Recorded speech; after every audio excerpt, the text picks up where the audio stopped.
Olá, boa noite. O TVU Jornal Segunda Edição está começando. Veja agora o que é notícia nesta segunda-feira, 21 de setembro. Um motorista de 28 anos morre ao bater em um caminhão de cana que cruzava a pista que liga Américo de Campos à Ponte Gestal. O acidente aconteceu ontem à noite.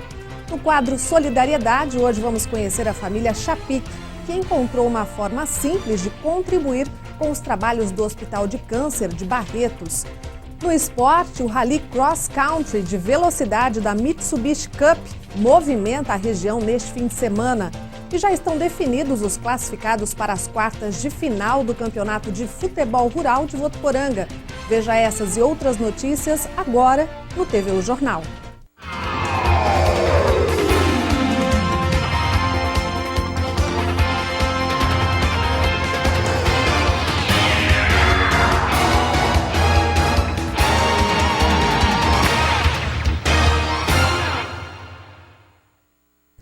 Um jovem de 28 anos de General Salgado morreu em um acidente por volta das 7h30 da noite de ontem no trevo de Américo de Campos.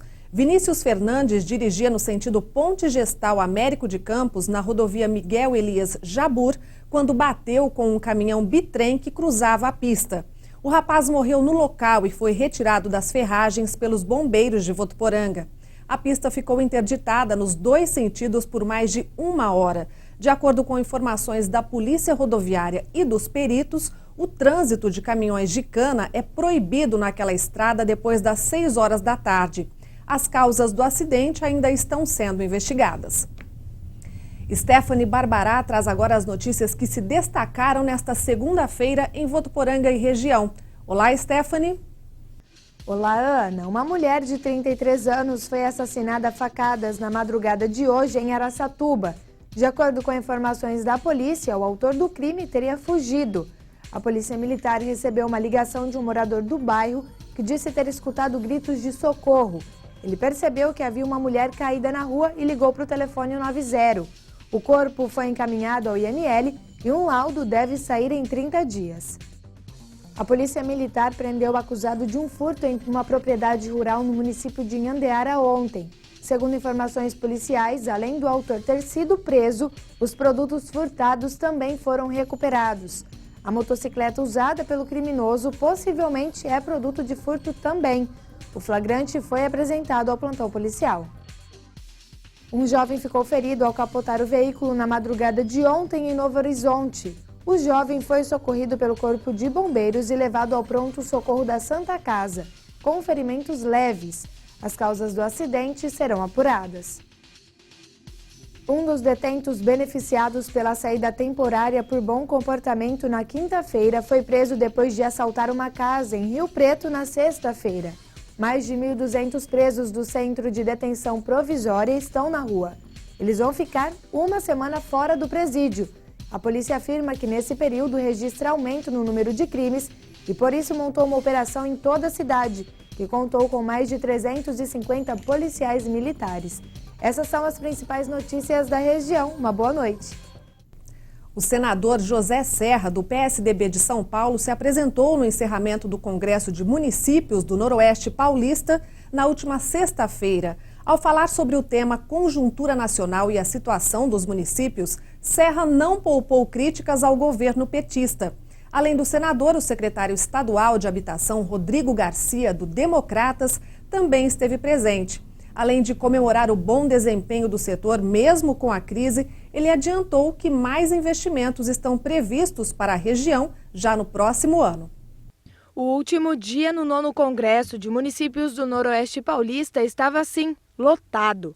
Aproximadamente 500 pessoas de toda a região, principalmente lideranças políticas, estiveram no evento, que abordou temas que mais preocupam os administradores públicos. Um dos palestrantes do último dia do Congresso foi Rodrigo Garcia. Segundo o secretário de Habitação, em meio à crise econômica foi possível manter as obras que estavam em andamento no estado de São Paulo. Além disso, o secretário ainda disse que está se preparando para mais investimentos na região noroeste paulista em 2016. O primeiro grande esforço nosso foi não parar as obras em andamento. Nós temos aqui na região mais de 5.000 unidades em andamento com a CDHU e outras 3.000 com Minha Casa Minha Vida. Então, o grande esforço foi não parar as obras e preparar o Estado e a área da habitação para, em 2016, fazer novas contratações. Ainda de acordo com Rodrigo Garcia, a crise está generalizada em todo o Brasil. Todos os segmentos políticos estão com dificuldades financeiras. E para conseguir amenizar os efeitos da crise, segundo o secretário, é preciso ter criatividade e inovação. E nesse momento nós precisamos ter, primeiro, consciência de diminuir ao máximo as despesas do Estado, enxugar e cortar na própria carne e criatividade e inovação ao lado disso, para que a gente não fique parado neste momento de crise.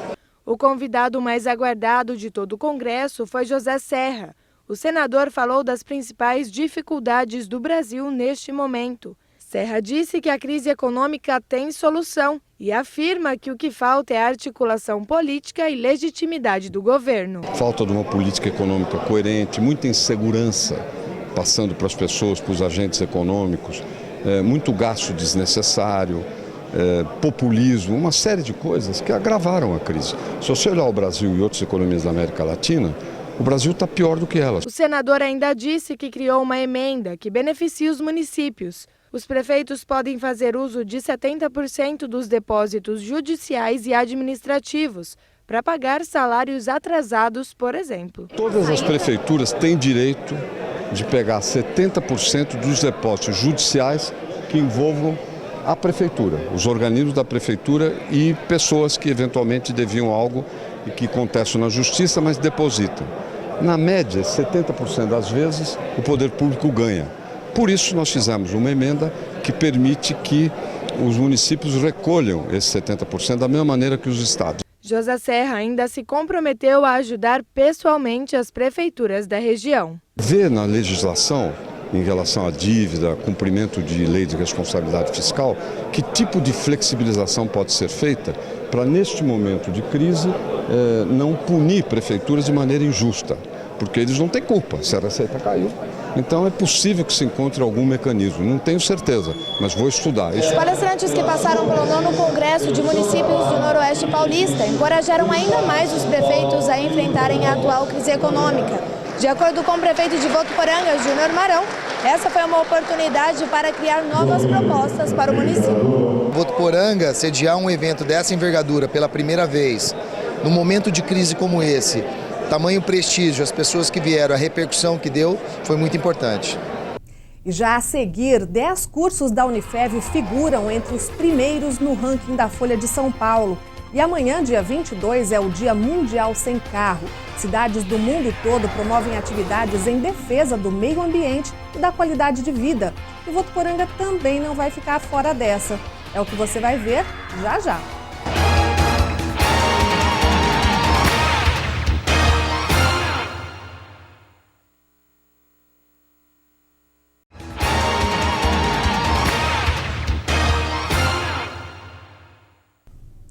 Dez cursos da Unifev estão entre os 3 primeiros colocados da região no ranking de universidades do jornal A Folha de São Paulo, na categoria de instituições de ensino superior privadas.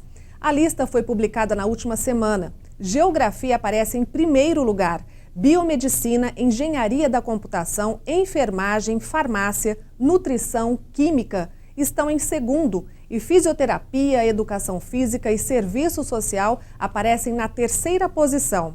O ranking universitário Folha é uma avaliação anual do ensino superior do Brasil feita pelo jornal desde 2012. Os dados sobre os cursos são reunidos por uma equipe especializada que tem por base informações do Ministério da Educação, periódicos científicos e pesquisas nacionais de opinião feitas pelo Datafolha. E para construir uma edificação é preciso, antes de mais nada, conhecer o tipo de solo sobre a qual ela será erguida. Sobre isso, os alunos do curso de Engenharia Civil da Unifev tiveram uma aula prática no último sábado. A atividade prática de perfuração de solo faz parte do que foi visto em teoria em sala de aula. A investigação do solo, nome dado ao processo, permite verificar a resistência das diferentes camadas do solo. A aula prática faz parte da disciplina Mecânica dos Solos. Ela foi desenvolvida com os alunos do 6º período de Engenharia Civil aqui da Unifev. O processo consiste em perfurar o solo através deste equipamento, chamado de tripé. Ele possui uma sonda que faz a perfuração. Nesse caso, como trata-se de apenas uma demonstração para os alunos, a profundidade atingida foi de aproximadamente 4 metros. Tudo é anotado numa planilha. O engenheiro ele precisa conhecer o solo para poder construir, para fazer o projeto e tal. A atividade de investigação, de sondagem, ela é sempre feita na etapa prévia da obra. Então aqui os alunos estão acompanhando a execução de uma sondagem, como é que ela é feita, quais os parâmetros que ela fornece e são os parâmetros que eles usam nos projetos de fundações e de mecânicas de solo. Durante essa prática, os alunos puderam tirar suas dúvidas, o que vai ajudar lá dentro da sala de aula. Foi muito bom porque a gente consegue aplicar, todos os conceitos que a professora nos ensina e assim podemos trabalhar bem e ver como que vai ser nosso dia a dia sendo profissional. Dentro da sala de aula você começa a ter um conhecimento e nessas aulas práticas você consegue colocar em prática, vamos dizer assim. Abrange mais e você já tem noção do que você vai ter pela frente aí quando encerrar o curso. Amanhã, dia 22, é comemorado o Dia Sem Carro. E já que é sem carro, que tal pedalar? Stephanie Barbará tem mais informações. É isso mesmo, é nesta terça-feira que acontece a segunda bicicletada do Dia Mundial Sem Carro e o ponto de encontro é lá na Praça Santa Luzia a partir das 7h30 da noite. Quem traz mais detalhes é uma das organizadoras, Valéria Conceição. Valéria, qual que é o objetivo dessa pedalada? O objetivo é lembrar, porque é um dia que é comemorado mundialmente, é lembrar as pessoas para conscientização de estar deixando o carro em casa. Tipo assim, de optar por um outro meio de transporte, então no caso a bicicleta. E como que vocês pensaram o trajeto? O trajeto vai ser pelas principais vias da cidade, mas a concentração vai ser na Santa Luzia e os maiores detalhes ali mesmo no lugar, às 19h30, que é a hora da saída. E quem que pode participar? Todo mundo está convidado para participar, que tenha uma bicicleta em boas condições, tá convidado para vir pedalar com a gente. Tem algum custo? Não, é gratuito o passeio. E qual que é a expectativa de vocês, já que esse ano é o segundo ano? Então, ano passado a gente teve aproximadamente umas 100 pessoas. Esse ano a gente está esperando um público um pouco maior. Então a gente pediu o auxílio da Secretaria de Trânsito para estar organizando o trânsito para a gente amanhã. Então assim, a gente não tem um número, mas eu acho que deve dar mais de 100 pessoas amanhã. Muito obrigada pela entrevista e reforçando, toda a população está convidada a participar a partir das 7h30 da noite nesta terça-feira lá na Praça Santa Luzia. Para mais informações, o telefone é o 3046-5517. Stephanie Barbará para o TV O Jornal. Bom, e além deste evento, quem se interessar em pedalar, toda quinta-feira o pessoal do ciclismo se reúne na Praça Santa Luzia a partir das 7h30 da noite para trocar experiências e, claro, praticar. Segunda-feira, o TV O Jornal apresenta o quadro Solidariedade. E hoje vamos conhecer o trabalho da família Chapic, aqui de Votuporanga. Por meio de artesanato, eles ajudam os pacientes do Hospital de Câncer de Barretos. É na varanda dessa casa na Vila América que essa família de Votuporanga se reúne com um só objetivo: ajudar o próximo. Com muito carinho e dedicação, os dedos habilidosos transformam panos de prato, toalhinhas e toalhas de rosto simples em peças bonitas de artesanato. Todo esse material, depois de pronto, será doado ao Hospital de Câncer de Barretos. A iniciativa foi da Rosa Helena. Ela sentiu no coração a necessidade de sair do comodismo e fazer algo que ajudasse as pessoas, principalmente nos momentos de maior necessidade. Primeiro começou com as rifas, mas logo colocou as mãos à obra na confecção das peças. Essa iniciativa começou assim, eu tendo a vontade de fazer alguma coisa para o próximo. Como eu já conheci o hospital por amigos, pessoas da família, não pessoas de dentro da minha casa, mas parentes que já precisavam do tratamento, então eu vi muita necessidade de estar fazendo alguma coisa. Porque lá o tratamento, quando se precisa de fazer alguma coisa, o que precisa de fazer, eles não falam em dinheiro, em custos. Eles fazem, realizado o procedimento, o exame, a cirurgia e tudo acaba no final feliz. E aos poucos o trabalho envolveu toda a família e passou a mudar a rotina de momentos importantes. A prima Leonice, por exemplo, é a companheira de todas as horas. Ela conta que quando chega o aniversário da Rosa já sabe, não precisa de festa nem presente, mas aquela ajudinha para manter vivo o artesanato. Logo que vai chegando o aniversário, já vou me preparando com as linhas, os guardanapos para trazer para ela, para desenvolver esse trabalho tão maravilhoso. Nos meus aniversários, que eu, assim, que Deus permita que eu realize mais um ano de vida, eu não procuro fazer festa, mas só que eu tenho sempre aquelas pessoas que vêm me dar um abraço. Então eu já comuniquei elas, não quero presente. Me traga um novelo de linha, me traga 1 metro de pano, me traga 1 metro de bordado, que eu vou ter material para mim poder estar fazendo o meu trabalho, a minha devoção que eu fiz, para continuar o meu trabalho para o hospital. E em 2011, uma notícia surpreendeu a família Chapique e deu ainda mais sentido a esse trabalho voluntário.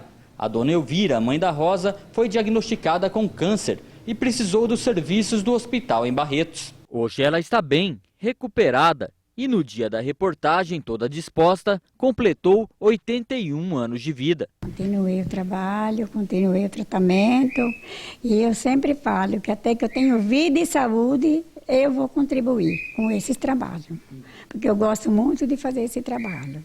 E hoje a senhora está melhor? E hoje, com a graça de Deus, eu estou bem, graças a Deus. Para a Rosa, o exemplo da mãe é o combustível para o trabalho. É a companheira de todas as horas. E o mais importante, Josiana, é que a minha mãe, sendo paciente, com 81 anos, ela é fundamental nesse trabalho, porque eu sem ela não sou ninguém, e ela sem eu também, a gente une. Nós duas, assim, sentamos à tarde, depois que acabamos de fazer os nossos afazeres domésticos, a gente senta nem que for meia hora. A gente pode estar cansado como for, o trabalho do dia a dia. Mas meia hora que a gente pega nesse trabalho, olha, o cansaço vai embora. E assim, com muita humildade e dedicação, essa família votuporanguense mostra que com um pouquinho de cada um é possível fazer grandes coisas. E fazer valer uma palavra bastante esquecida ultimamente, mas que pode fazer a diferença no mundo. A gente vê que é uma verdadeira solidariedade.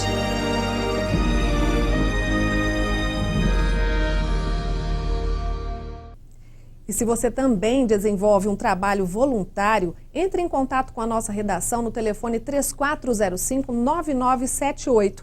O objetivo da TV Unifev é mostrar bons exemplos e também incentivar novas práticas solidárias. A semana começa bem quente. Agora à tarde a temperatura chegou a 37 graus e a umidade do ar despencou para 14%. Veja o que diz a meteorologia para esta terça-feira.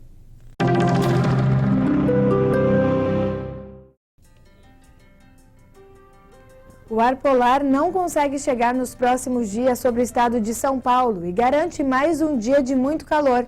Na capital paulista, nesta terça-feira, o sol aparece com algumas nuvens, sem expectativa para chuva. A máxima pode chegar aos 33 graus. Em São José do Rio Preto, a previsão para esta terça-feira é de sol com poucas nuvens e os termômetros registram máxima de 36 graus. E em Votuporanga, o bloqueio atmosférico feito pela massa de ar seco mantém o tempo estável e firme. E essa terça-feira vai ser de mais calor. Os termômetros podem registrar mínima de 22 e máxima de 38 graus. Alunos do Recanto Tia Marlene visitaram hoje de manhã uma mata. A atividade foi em comemoração ao Dia da Árvore. olhares bem atentos e pé na estrada. Foi assim que cerca de 20 pessoas, entre alunos e funcionários da instituição Recanto Tia Marlene, começaram o dia. Foram 3 mudas plantadas, entre ipê rosa, genipapo e jacarandá, na reserva florestal do córrego Boa Vista, aqui em Votuporanga. O objetivo deste projeto é para celebrar o Dia da Árvore, comemorado hoje, e incentivar a preservação ao meio ambiente. Além dos funcionários da entidade, um guia ajudou as crianças na hora do plantio. E a Polícia Ambiental esteve no local prestando apoio. Depois do intervalo, o assunto é velocidade. A região foi sede de uma das etapas do Rally Mitsubishi Cup. E tem ainda as notícias do Campeonato Brasileiro.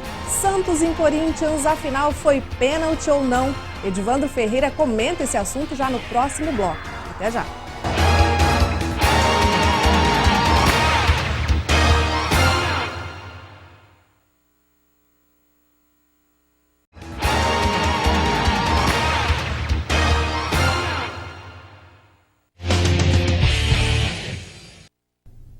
A quinta etapa do Rally Mitsubishi Cup foi neste fim de semana aqui na região de Votuporanga. A competição, que é considerada a maior prova cross-country da América Latina, já está na 16ª edição.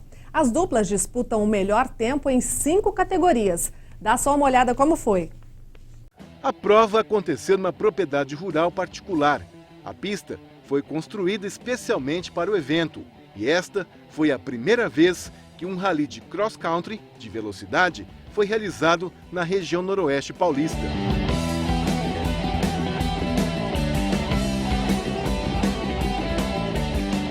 Esse evento também é direcionado ao público rural, né? Então nós achamos interessante vincular a marca da CM, que já é uma propriedade tradicional na região, com um evento novo desse como o Mitsubishi Cup, que também tem toda uma história. Guilherme Spinelli, organizador do evento, é pentacampeão do Rally dos Sertões. Participou também do Rally Dakar por 7 vezes e foi campeão por 4 vezes no Campeonato Brasileiro de Rally. E falou sobre a realização da prova na nossa região. O lugar é fantástico, a cidade perfeita para comportar toda a estrutura que a gente precisava. Tivemos o apoio que era fundamental da estrutura da fazenda também, então casou tudo perfeitamente. São 3 provas de 38 quilômetros cada. Estão participando deste rally 48 pilotos de todo o Brasil. Marcelo Mendes é de Juiz de Fora, Minas Gerais. Ele é piloto de rally há 10 anos e esta é a 5ª vez que participa do Mitsubishi Cup. Em 2014, ele foi vice-campeão na categoria RS. Vim acompanhando o campeonato desde criança, desde os 14 anos, eu sempre vim acompanhando, sempre fui louco para poder estar correndo. E a gente está realizando um sonho hoje de que sempre foi possível. Essa galera achou um jeito criativo para acompanhar tudo bem de pertinho. Nós estamos curtindo pra caramba e que ano que vem se repita essa emoção toda.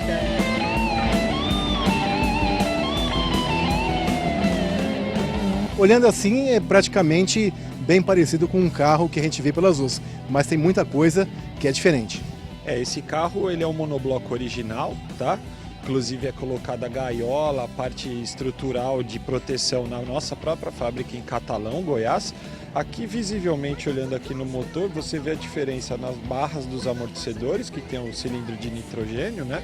São amortecedores de rally, e os fluidos de freio ali para ter a balança regulável para o freio e para a traseira, que regula mais facilmente assim. Parte de motor só tem um remapeamento eletrônico, que é coisa pouca assim, para ganhar um pouquinho de torque e potência. E basicamente, olhando do carro de rua, as portas, capô e tampa traseira são feitas em fibra.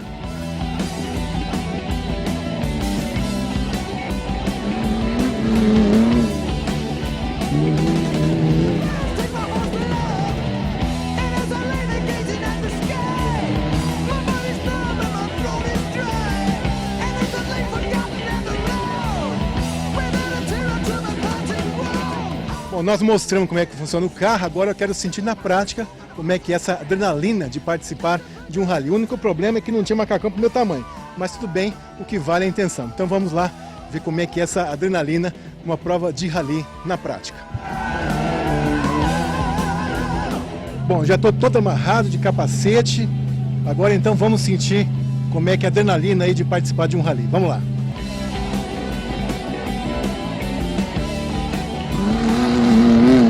É muita adrenalina. O carro chega a cerca de 120, 130 km por hora e literalmente voa.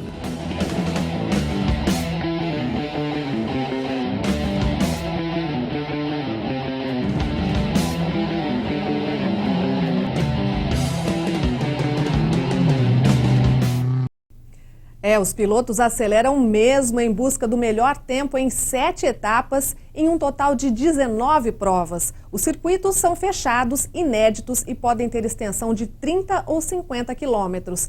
A próxima etapa é em Jaguariúna, no dia 16 de outubro. E terminou ontem a primeira fase do Campeonato Rural, realizado pela Prefeitura de Votuporanga. As quartas de final foram definidas nas categorias aspirantes e titulares. Na Aspirantes, Estação Cosmorama, Tabuleta, Nova União 3P Rodeio e Unidos do Pozo Bom se classificaram. Estação Cosmorama vai enfrentar Camarões e Tabuleta busca vencer o Barreiro. Nova União 3P Rodeio mede forças contra Paulistinha AOM Esportes. E Unidos do Pozo Bom vai encarar Parise. Já na categoria titulares, Léo Comar, Onyx, Joalheria, Barreiro, Tabuleta e Cosmorama foram os melhores na primeira fase. A equipe Léo Comar, Onyx, Joalheria terá pela frente Camarões e Barreiro joga contra Parise. Tabuleta terá como adversário Estação Cosmorama e Cosmorama vai enfrentar Nova União 3P Rodeio. As datas e os locais dos jogos das quartas de final serão divulgados amanhã. E sobre este assunto a gente fala agora com o nosso comentarista esportivo, Edivandro Ferreira. Agora começa o mata-mata, não é, Edivandro? Boa noite. Agora não tem mais desculpa, Ana Paula, né? Agora é mata-mata, emoção até o final do campeonato. Quem tinha que errar já errou, e se errou muito nem se classificou para a próxima fase. A partir de agora, quem errar menos pode ser o campeão. Boa sorte, a partir de agora o campeonato começa realmente a ter mais emoção, começa a pegar fogo. E agora que é legal acompanhar os jogos. É claro que toda a primeira fase é legal, tudo, mas agora vai ter mais emoção, digamos assim. Excelente noite para você, excelente semana também para você de casa. Vamos que vamos aqui, segunda-feira, a gente comentar no ONU Esportes. Tchelão, e aí, o que você acha do Campeonato Rural? Agora vai, né? O bicho vai pegar fogo. Aliás, eu e o Tchelão, nós estamos até organizando uma torcida aqui para ir nos estádios e tal, conferir esses jogos. É bacana. O Tchelão não é muito de ir para ruralzão assim, mas convencer ele a participar desses jogos aí. Qualquer dia eu estou aparecendo, ou lá no Barreiro, ou então na Fazenda Léo Comar, ou então lá em Parise. Vou lá para para assistir esses jogos também, eu e o Tchelão. Bom, então é isso. Amanhã, eu esqueci de falar, amanhã tem a rodada, né? Tem um sorteio para ver onde vai ser o jogo, que horário, que dia, tudo certinho. Na quarta-feira trago tudo atualizado para você. Campeonato Brasileiro, Tchelão, tudo bem? Você quer falar sobre o pênalti? Sem comentários. Então tá bom. Daqui a pouco a gente fala do pênalti, Tchelão. Bom, vou começar falando do Palmeiras dele, do meu amigo Tchelo, de todo mundo que está em casa, do Dionísio, do estacionamento aqui da Unifev. Palmeiras venceu 3-2. E quem vê o resultado assim fala, pô, foi um jogo apertado e tudo mais, quando na verdade não foi. O meio-campo do Palmeiras envolveu totalmente o time do Grêmio e pressão, muita pressão. O Grêmio poucas as vezes conseguiu sair jogando, né? Eu até acho que o 3-2 foi até um pouco mais injusto para a defesa palmeirense. O Palmeiras jogou e jogou muito bem, não é à toa que venceu o Grêmio e está ali na quarta colocação. Robinho fez uma partida especial, eu acho que ele foi o motorzinho desse time aí, jogou muito bem. Parabéns para a equipe palmeirense, que agora tem Copa do Brasil, né? No meio de semana já começam os duelos da Copa do Brasil. Vamos ver o que vai acontecer. Tchelão, e aí? Agora esse teu time vai? Agora não sabe. Aliás, o Tchelão, isso aí é uma tática, tá? Eu descobri. É que quando ele falava assim, não, agora o meu time vai, o time perdia. E agora ele fala assim, não sei, o time tá ganhando, então agora ele não quer mudar mais. Isso aí, rapaz, isso aí dá nó em pingo d'água. Tchelão é mais liso que bagre ensaboado. Então por isso que ele está nessa aí de, não sei e tudo mais. Mas por dentro e nos bastidores aqui, ele está todo com os Palmeiras dele. Boa sorte também, Tchelão. Falar rapidinho de São Paulo, antes de chegar na história do pênalti. São Paulo perdeu ontem para o Avaí. Começa a preocupar o São Paulo, né? O torcedor São Paulino fica nessa, mas e aí, por que será? Porque até então, no começo do campeonato, eu colocava o São Paulo como um dos favoritos ali para pelo menos ficar no G4. Começa a despencar na tabela. Ontem teve um mistão, né? Pensando na Copa do Brasil, que é o caminho mais curto realmente para a Libertadores. Mas eu não sei se o time titular também iria vencer. O time de São Paulo, lembra que eu falei? É um time sem vergonha, que tem época que quer jogar, tem época que não quer. O saldo positivo do jogo de ontem foi o Breno ter marcado, depois de 8 anos, toda aquela história, todo aquele drama, ele voltar a marcar um gol em jogo oficial. Foi bacana isso aí, acho que foi bacana essa parte do jogo. Já o restante do time de São Paulo, torcedor São Paulino, me desculpe, mas vai ter muita dor de cabeça ainda, né, Tchelão? E aí? O que você tem? Você tem alguma coisa a falar de São Paulo? Que jogou ontem com o time reserva, pensando em Copa do Brasil?